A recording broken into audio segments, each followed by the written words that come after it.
Serial Kumkum Bhagya में आ चुका है बहुत ही जबरदस्त ट्विस्ट। जी हाँ, आने वाले एपिसोड में आप देखेंगे कि यहाँ पर जो सपेरा होता है वही अब बड़ी मुसीबत खड़ी करने वाला है। असल में होता कुछ यूं है कि सोनालिका उस सांप को छोड़ देती है प्रार्थना के कमरे में ताकि वो उसे डस ले और प्रार्थना हमेशा के लिए रास्ते से हट जाए। ये पूरा प्लान दरअसल बुआ माँ का बनाया हुआ होता है। जी हाँ, बुआ माँ पहले ही सोनालिका से कह चुकी होती है कि आज रात का काम पूरा होना ही चाहिए।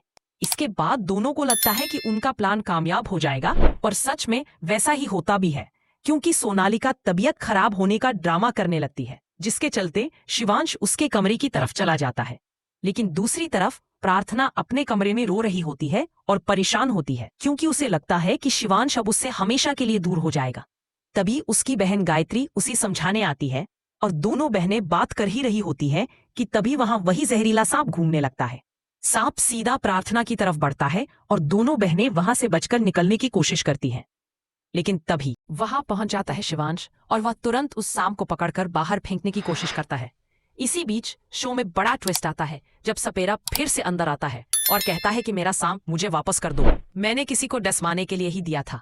यह सुनकर शिवांश हैरान हो जाता है और पूछता है कि आखिर किसके कहने पर यह सब हुआ। जिसके बाद सपेरा खुलासा करता है कि एक औरत ने उसे पैसे देकर कहा था कि वह सांप को यहाँ छोड़ दे।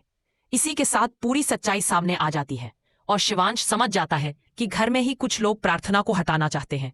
यही वजह थी कि प्रार्थना बार बार इस घर से जाने की बात करती थी।